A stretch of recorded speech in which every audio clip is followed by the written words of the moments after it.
O que os americanos e os europeus estão fazendo é um desserviço à Ucrânia. Se quisessem salvar a Ucrânia bandeirista, o que fariam seria aceitar agora as condições de Putin, praticamente todas elas, incluindo o reconhecimento das províncias. E então teriam, sabe, uma grande parte da Ucrânia que seria amigável a eles. Mas estão destruindo isso. Estão empurrando a Rússia cada vez mais para uma vitória total, sem concessões. O Ocidente, com sua total relutância em qualquer negociação com a Rússia e em qualquer compromisso, está realmente cavando a cova da Ucrânia e de Zelensky.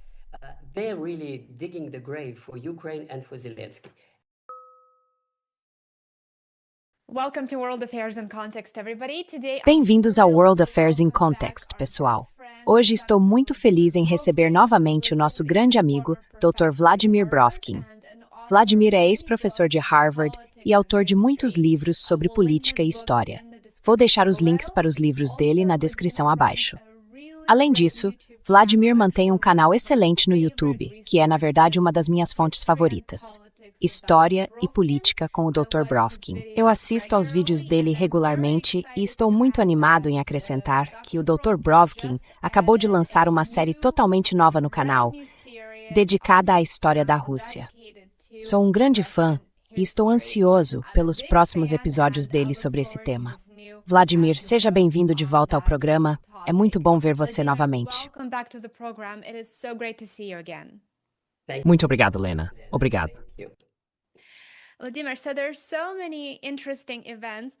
Vladimir, há tantos acontecimentos importantes em curso e eu gostaria muito de abordar os desdobramentos mais recentes da guerra na Ucrânia, assim como o contexto mais amplo das relações entre Estados Unidos e Rússia. Então, o exército russo está, de fato, assumindo o controle e consolidando suas posições nas partes restantes do Donbass. Ao mesmo tempo, as forças armadas russas efetivamente interromperam o tráfego marítimo nos portos ucranianos. Qual é a sua avaliação de onde estamos hoje na guerra na Ucrânia?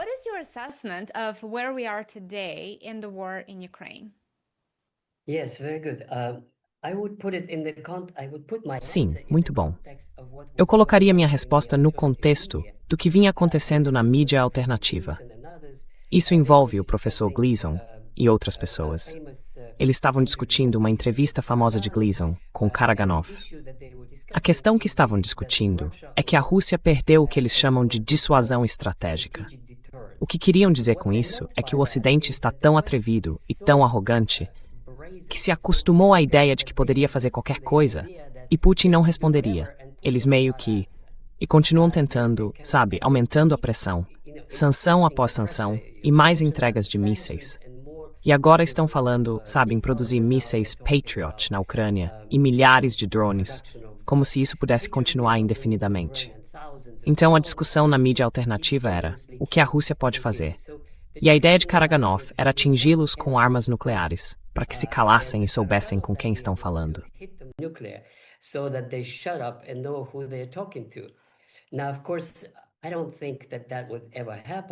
Agora, é claro, eu não acho que isso aconteceria, a menos que a Rússia seja atacada com armas nucleares ou por alguma séria barragem de mísseis estratégicos dos Estados Unidos. Não acho que isso vá acontecer. Mas a razão pela qual estou falando disso, é que quando pensamos no que a Rússia poderia fazer além de usar armas nucleares, algumas pessoas da mídia alternativa sugeriram que a Rússia poderia atacar, como disse Scott Ritter. Ela pode, ela faria e ela vai atacar as instalações de produção de drones na Alemanha, na Dinamarca, na Grã-Bretanha e em outros lugares.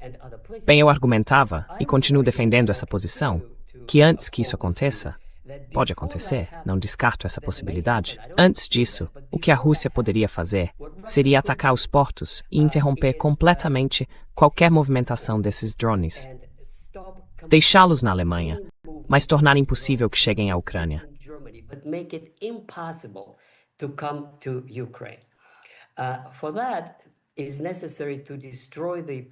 Para isso, é necessário destruir a infraestrutura portuária.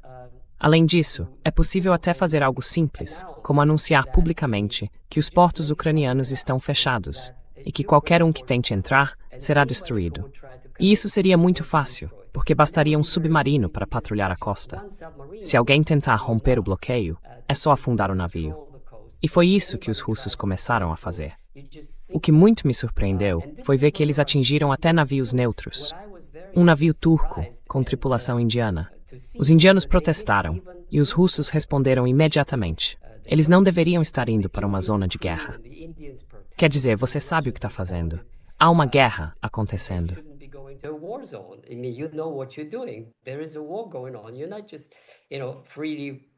Você não está simplesmente, circulando livremente por uma zona de guerra. Além disso, pelo direito internacional, a entrega de material de guerra é proibida. Aí você se torna um alvo legítimo, um alvo absolutamente legítimo. Aliás, isso nos leva à questão do Lusitânia, em 1915. Os alemães o afundaram, e os Estados Unidos usaram isso como casus belli para entrar na guerra. Mas pesquisas posteriores mostraram que havia material de guerra naquele navio. E os alemães não simplesmente o atingiram, eles queriam inspecioná-lo, o que está exatamente dentro das regras do jogo. E então eles se recusaram. Só depois dessa recusa, os alemães o torpedearam. Então, os britânicos e os americanos são verdadeiros mestres do direito marítimo. Eles sabem do que se trata e sabem o que é legítimo. Portanto, numa zona de guerra, o fornecimento de drones, tanques ou qualquer outro material à Ucrânia significa que é um alvo legítimo.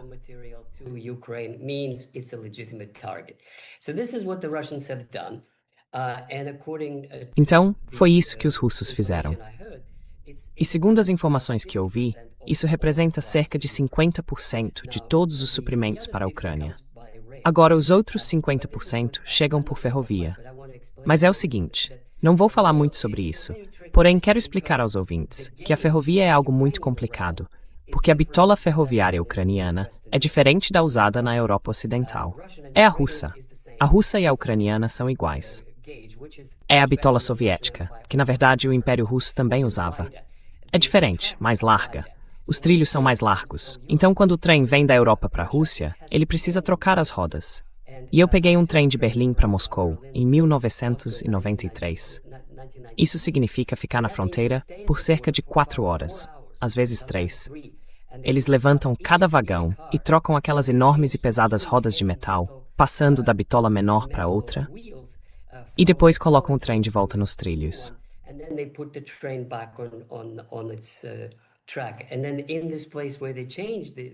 E então, nesses locais onde trocam os rodados dos trens, há 2 bitolas, uma mais estreita e outra mais larga. Portanto, é um procedimento bastante complicado.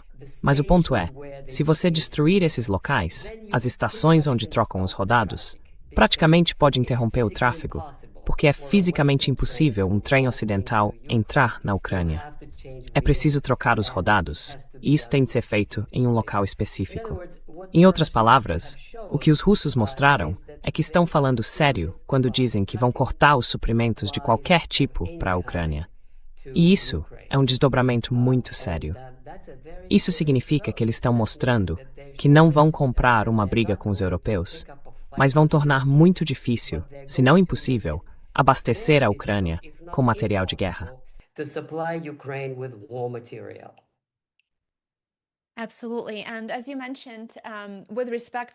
Com certeza.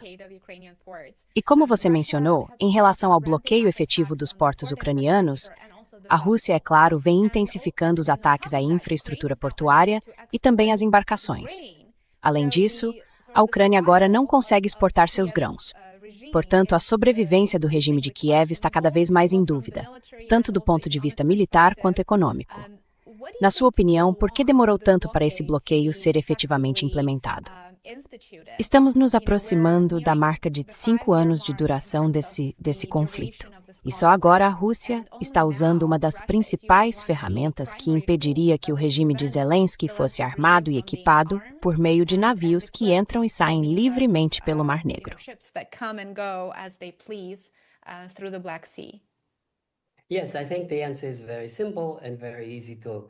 Sim, acho que a resposta é muito simples e muito fácil de adivinhar.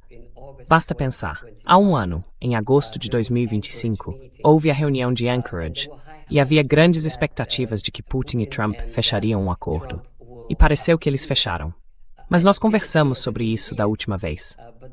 Minha visão é que Trump talvez quisesse, mas não conseguiu.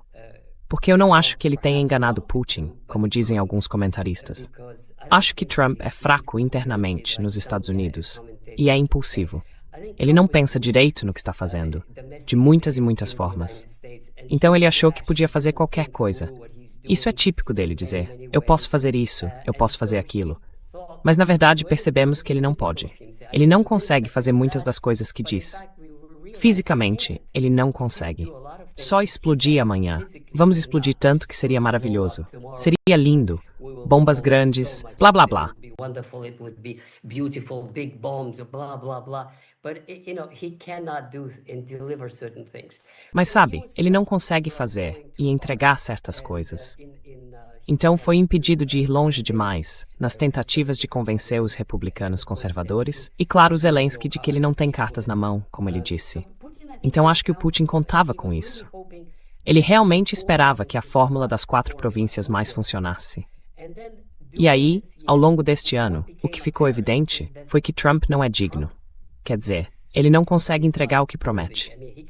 Isso ficou claro quando Trump falou publicamente em entregar Tomahawks para agradar seus conservadores. Putin ficou furioso, ligou para ele e então Trump se calou. Não se falou mais em Tomahawks. Depois, quando atingiram a residência dele, minha impressão, aliás, sobre esse episódio de dezembro, é que a CIA e os ucranianos atingiram a residência dele e Trump realmente não sabia de nada.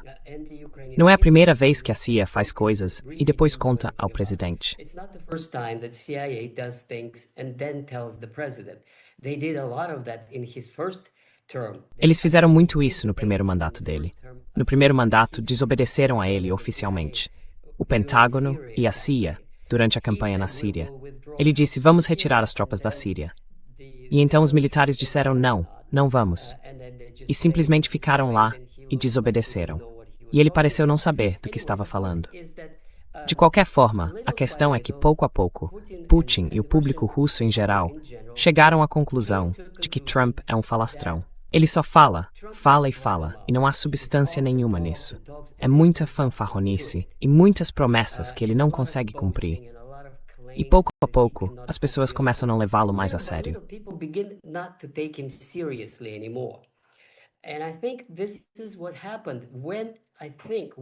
E acho que foi isso que aconteceu quando, acho eu, Putin percebeu que não dá para fazer mingau com eles. É uma expressão russa. Aí eles começaram a responder de forma muito mais agressiva, ou mais enérgica, como você quiser chamar. E acho que foi nesse momento que a guerra ganhou um novo impulso. Agora também é importante dizer que se os ucranianos tivessem mantido o nível em que estava, havia 4 anos, talvez tivesse continuado um pouco mais energicamente do lado russo, em termos de tomar o Donbass.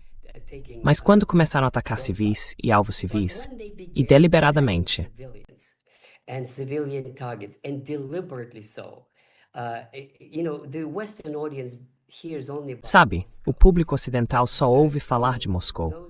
Mas sabe, nós que acompanhamos os acontecimentos, vemos que as pessoas estão realmente sofrendo nas províncias que fazem fronteira com a Ucrânia. Há pessoas morrendo todos os dias em Kursk, em Bryansk e em Rostov. Há mesmo. Quero dizer, as pessoas de Donbas, de certa forma, se acostumaram com isso. É trágico dizer, mas elas vivem isso desde 2014. Já as pessoas dessas províncias estão desesperadas, estão com medo. E é tão trágico quando se ouve uma história. Uma mulher estava dirigindo um carro e não esperava que algo pudesse acontecer com ela. Que ela não é um tanque. Anything would happen to her because she's not a tank. But then a drone would just blow her up just because she's a... Mas então, um drone simplesmente a explodiria, só porque ela é uma civil que esses bandidos ao estilo Bandera querem caçar. Então acho que foi isso que pressionou Putin a fazer algo diferente, que mostrasse ao público que isso não vai continuar e que haverá um fim à vista. E acho que foi isso que aconteceu neste verão.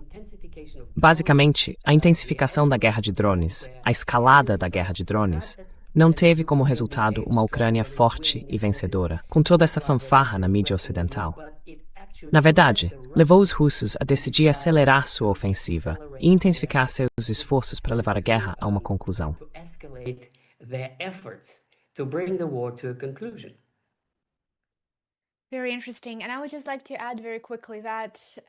Muito interessante. E eu só gostaria de acrescentar, bem rapidamente, que em termos de direcionamento de drones, eu vi relatos, claramente a Palantir está trabalhando muito de perto com Zelensky, e eles estão testando uma variedade de novas armas. E, no caso dos drones, o direcionamento, a identificação de um alvo, é uma nova tecnologia que na prática não se concentra em um alvo ser militar, pode ser um alvo civil, mas desde que ele se mova, esse drone pode ser programado para atingi-lo dentro de um determinado raio, seja lá o que for que eles estejam tentando destruir. Então, é claro, isso levanta muitas questões éticas, levanta uma série de questões sobre a cooperação entre a Palantir, o regime de Zelensky e Alex Karp, e sobre sua espécie de visão da guerra. Mas o que você acabou de citar mostra que civis são ativamente visados pelo regime de Zelensky e usados como uma forma de infligir violência e causar ainda mais danos à sociedade civil na Rússia para exercer mais pressão sobre sua liderança.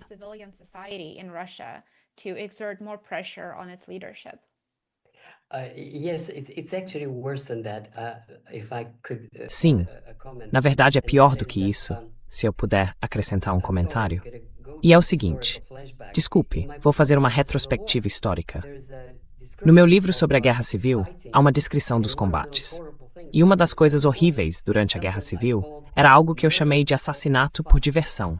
Era quando, cossacos ou outros bandos e grupos passavam pela Ucrânia, indo e vindo, vermelhos, brancos, anarquistas, de todo tipo. And temarzdery e atacar judeus, podvi. Remote beavers, eles de fato smod drimes mob era chido. In other words, they would actually think that to kill a Jew is fun. It's so funny, and then they would laugh, how they would just É tão engraçado. E então eles riam de como simplesmente atiravam numa mulher nos campos ou incendiavam um shtetl judeu. Então, agora os israelenses são muito sensíveis a tudo isso. Mas, infelizmente, estão fazendo a mesma coisa agora, os colonos na Cisjordânia. Mas o ponto é que os bandeiristas, aqueles que são realmente movidos pelo ódio aos russos, aos moskali, como eles chamam, fazem exatamente isso. Para eles, os operadores de drones se divertem simplesmente caçando uma mulher dirigindo um carro na província de Bryansk. E isso não é um caso isolado.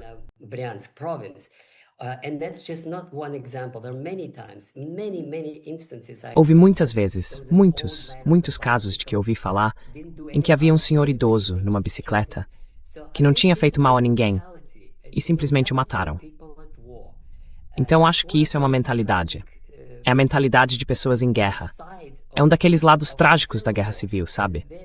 Porque eles os estão matando.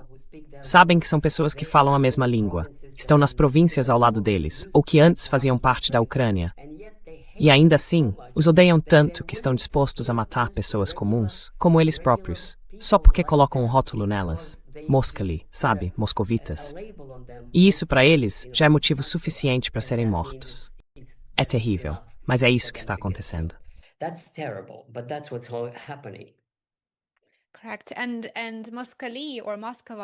Correto. E qualquer pessoa que fala russo é chamada de moscovita. Então, pode ser um cidadão ucraniano que nasceu e cresceu na Ucrânia e simplesmente fala russo. Bem, essa pessoa é um inimigo para aqueles que seguem a linha de Bandera. É isso. Sim. Muito triste. No início dessa semana, Zelensky visitou Donald Trump na Casa Branca, e eu gostaria de voltarmos rapidamente a atenção para isso e ouvir sua opinião sobre a visita. Zelensky anunciou que eles discutiram licenças para a produção de interceptadores Patriot e várias outras ideias que poderiam ajudar. Essas são as palavras dele. Ele também se reuniu com executivos da Lockheed Martin e afirmou que eles estão trabalhando em uma futura cooperação. Agora, é claro, como discutimos em nossa entrevista anterior, está bastante claro que a Ucrânia não consegue produzir armas ocidentais em massa em seu território. Qual é a sua leitura da visita de Zelensky a Washington e de seus verdadeiros objetivos?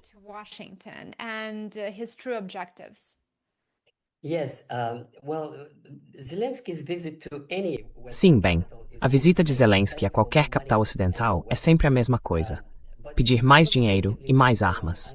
Mas se você olhar atentamente para o que está acontecendo, acho que isso é uma continuação da postura de Trump em relação a Zelensky, que ele adotou desde a cúpula da OTAN, há cerca de um mês, eu diria. E essa postura eu descreveria assim. Ele faria o papel de um patrono benfeitor. Zelensky é um cara legal, somos aliados. Muita tapinha nas costas e dizendo sim, sim, sim, mas sem nada concreto. E esse é o ponto central da minha visão, do meu entendimento. Não há nada concreto, absolutamente nada. O discurso sobre produzir mísseis Patriot é um bom exemplo. Não passa de conversa.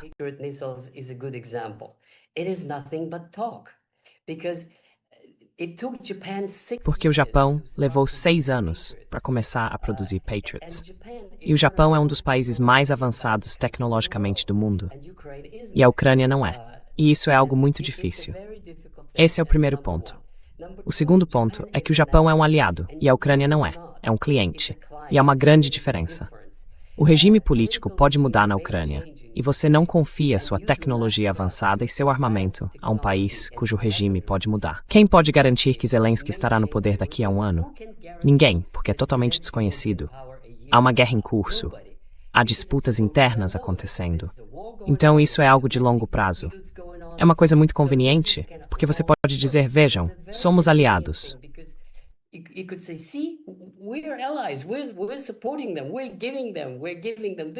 Nós os apoiamos, nós lhes damos isto. Mas na verdade o que estão lhes dando é nada, apenas promessas e palavras vazias. Outra prova disso é que não houve nenhum anúncio de que os Estados Unidos vão, retomar os 60 bilhões de ajuda à Ucrânia, como era sob Biden. Nada disso. E até a conversa sobre vender armas também já não está mais em pauta, porque os Estados Unidos estão ficando sem os mísseis de que eles próprios precisam. Estão ficando com pouco armamento na guerra contra o Irã. Então isso é simplesmente conversa absolutamente vazia. A única coisa que Zelensky pode apresentar como resultado desta visita é a resolução do Congresso, do Senado, de que os drásticos 100%, 500%, blá blá blá, serão impostos a qual país que compre petróleo russo. Isso é tão ridículo. Não sei como as pessoas conseguem falar disso seriamente.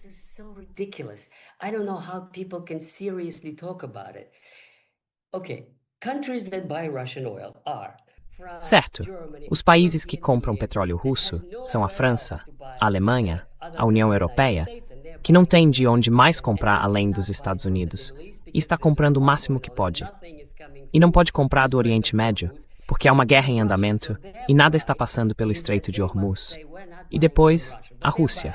Então eles se orgulham de dizer não estamos comprando da Rússia, mas estão comprando da Índia, que compra da Rússia, e do Cazaquistão, que compra da Rússia.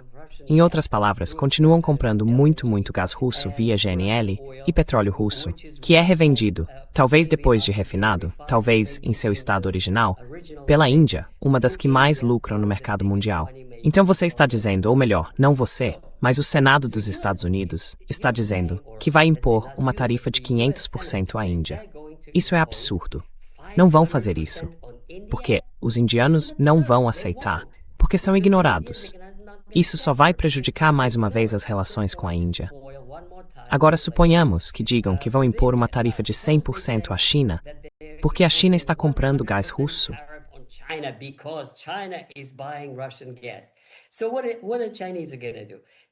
Então o que os chineses vão fazer?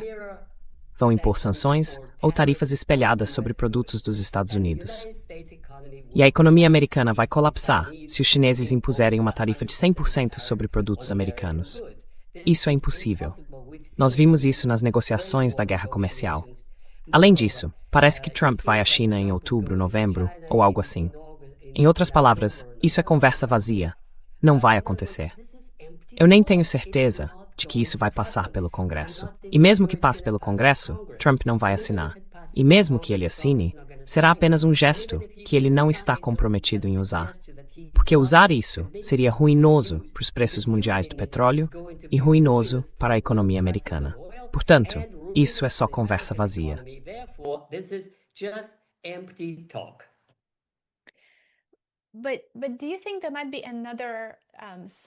Mas você acha que pode haver outro lado, outro ângulo nisso? Porque todo mundo entende que as sanções simplesmente não funcionam, e elas já tiveram efeito contrário nos países ocidentais. Mas o objetivo delas é causar sofrimento à população civil, para desestabilizar um país-alvo por dentro.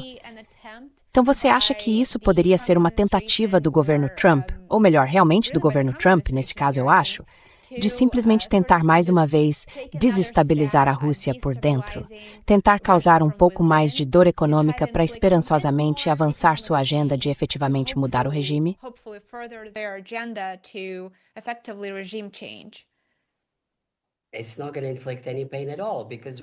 Isso não vai causar dor alguma, porque a Rússia está vendendo muito petróleo agora, a um preço muito bom. Essencialmente, é impossível impedir isso, porque ela é o segundo maior produtor de petróleo do mundo. Não dá para simplesmente excluir um produtor tão grande do mercado mundial, especialmente com o Oriente Médio, em meio a uma guerra. E mesmo que a guerra termine amanhã, vai levar algum tempo para reparar todas essas instalações que foram destruídas ou alvejadas pelos iranianos. Mas há outro aspecto nisso, Lena.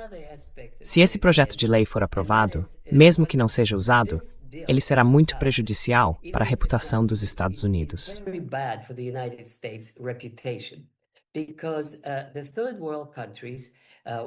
Porque os países do terceiro mundo, ou do sul global, vão perceber que, sabe, isso é uma instrumentalização da política econômica. Basicamente, significa que os Estados Unidos se reservam o direito de, contornando o direito internacional, impor sanções unilaterais a países que comerciam entre si. Quem deu aos Estados Unidos o direito de impor sanções a países que negociam com outros países? Eles não são Deus, não são as Nações Unidas, não são o Conselho de Segurança. Isso é totalmente unilateral e totalmente ilegal.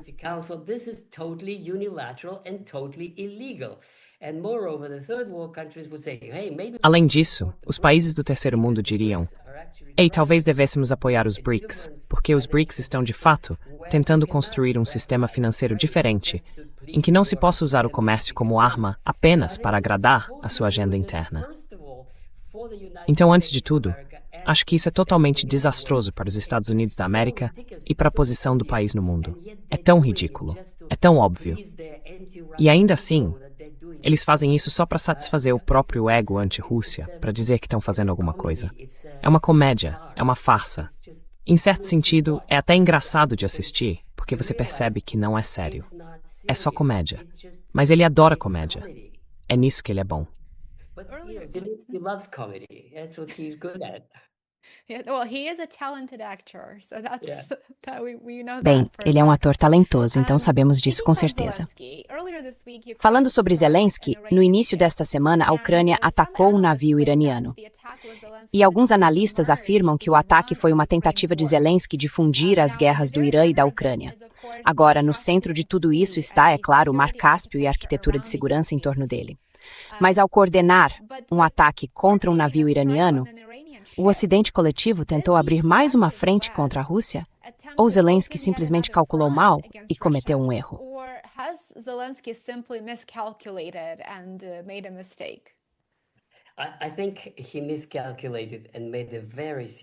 Acho que ele calculou mal e cometeu um erro muito grave.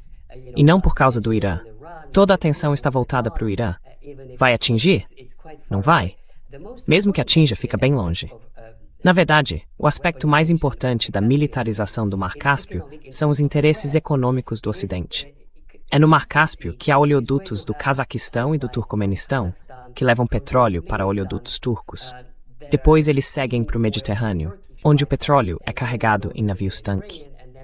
Em outras palavras, se transformarem o Cáspio numa zona de guerra, os perdedores, os maiores perdedores, mais uma vez serão a Europa. Porque essa é uma rota alternativa para o petróleo cazaque e turcomeno.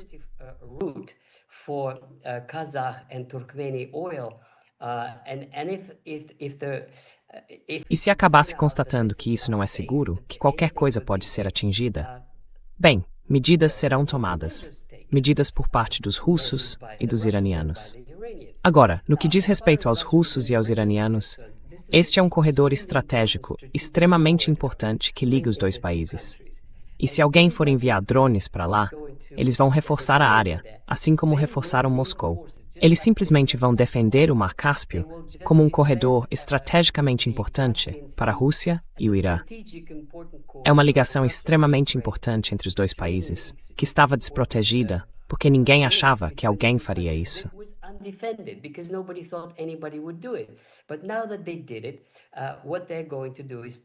Mas agora que fizeram isso, o que vão fazer é colocar ali alguns mecanismos de defesa sérios, porque isso é muito importante.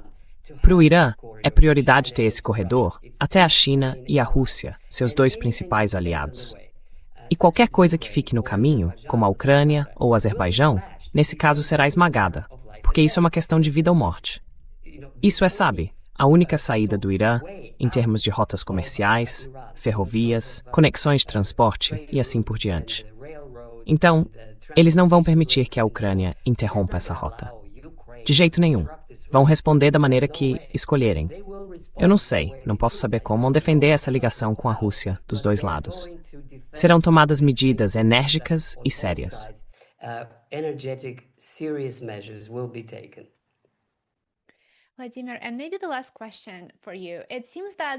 Vladimir, e talvez uma última pergunta para você. Parece que, falando figurativamente, o laço em volta do pescoço de Zelensky está se apertando. Vemos que a Rússia está consolidando o controle sobre o Donbass, que é seu objetivo principal. Vemos que a Rússia está restabelecendo e reafirmando seu domínio no Mar Negro, algo que tem plena capacidade de fazer e de manter daqui para frente, dado seu poder naval. Quais são suas expectativas para os próximos, digamos, vários meses? O que veremos se desenrolar na Ucrânia e também na Europa? E como vai evoluir a dinâmica das relações entre Estados Unidos e Rússia, considerando que Trump enfrenta as eleições de meio de mandato e as coisas não parecem boas para ele no cenário interno?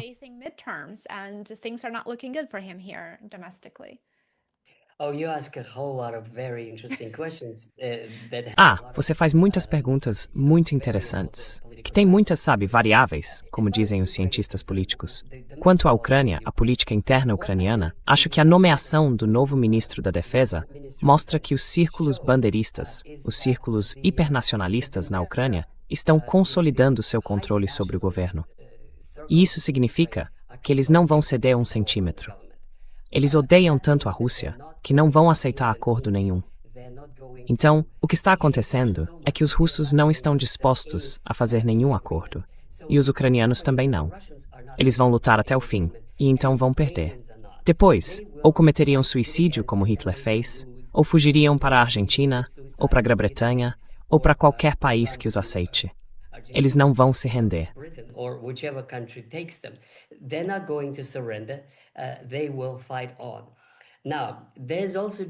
Eles vão continuar lutando.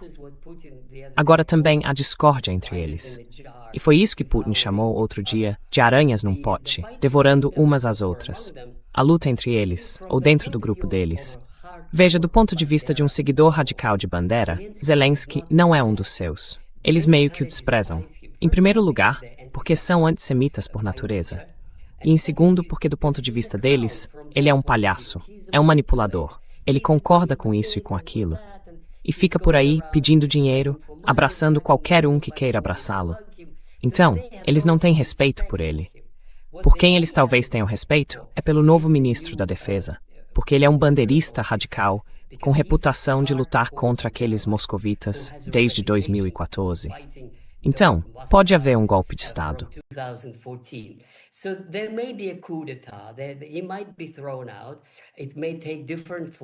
Ele pode ser derrubado. Isso pode assumir formas diferentes. Eleições, uma simples nomeação ou uma votação narrada. Quem sabe? Mas a tendência é óbvia. Não é rumo a uma conciliação e algum tipo de compromisso. Não, isso não vai acontecer. Quanto mais eles perdem, mais teimosos ficam em defender, até o fim, a parte do que quer que controlem. E isso significa que os russos não vão deixá-los controlar nada. Essa é a minha lógica. Em certo sentido, o que americanos e europeus estão fazendo é prestar um desserviço à Ucrânia. Se quisessem salvar a Ucrânia de Bandera, o que fariam seria aceitar agora as condições de Putin. Praticamente todas elas, inclusive o reconhecimento das províncias.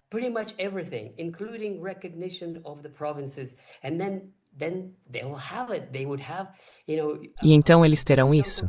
Teria uma grande parte da Ucrânia que seria amigável a eles, mas estão destruindo essa possibilidade ao não fazer concessão em nada, ao não aceitar absolutamente nada do que a Rússia quer. Eles empurram a Rússia cada vez mais para uma vitória total, sem concessões. É isso que os generais russos estão dizendo. Não podemos permitir que qualquer parte da Ucrânia seja uma cabeça de ponte ou uma base avançada para ataques ocidentais contra a Rússia. Então a lógica é que os nacionalistas estão resistindo. A lógica é que os russos estão pressionando mais, e quem sabe onde vão parar, se é que vão parar. E o Ocidente, por sua total relutância em aceitar qualquer negociação com a Rússia e qualquer compromisso, está realmente cavando a cova da Ucrânia e de Zelensky. E o último ponto, isso pode mudar. É assim que coisas estão agora.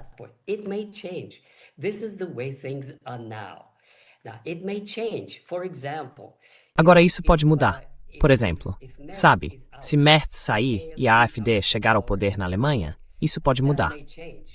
Se no ano que vem a guerra ainda estiver acontecendo até a próxima primavera e Macron sair, o que bem, ele tem que sair, mas o partido dele provavelmente perder, então a França vai mudar. Agora, quando França e Alemanha mudam, isso significa que a liderança da União Europeia muda. Não vai ser a mesma coisa, porque esses são os membros fundadores. Os 3 países mais importantes da União Europeia são Alemanha, França e Itália.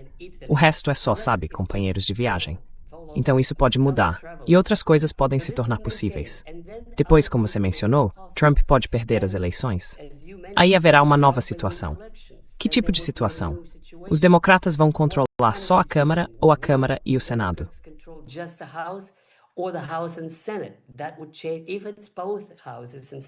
Isso mudaria. Se for tanto a Câmara quanto o Senado, então ele vira um presidente sem força política. Aí ele não importa mais. Vai ser como Obama no último mandato dele. Tudo o que ele fizer será bloqueado e ele terá sorte se não sofrer impeachment. Provavelmente vai sofrer impeachment, mas não será removido do cargo. Porque se ele for removido, J.D. Vance vira presidente. E os democratas não querem isso de jeito nenhum. Porque tendo mais 2 anos como presidente, ele terá uma chance muito maior de ser reconfirmado e de ser eleito presidente por direito próprio. Então, se eles perderem as eleições de novembro, você terá um presidente sem força política. Isso significa que você pode ignorá-lo. Deixe-o, sabe, organizar todos esses bailes bonitos no novo salão de baile dele.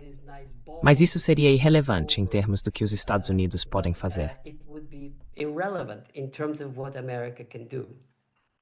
Vladimir, muito obrigado por participar e por mais uma conversa fascinante, como sempre. Foi um prazer absolutamente interessante e muito esclarecedor. Obrigado por estar aqui. May, obrigado.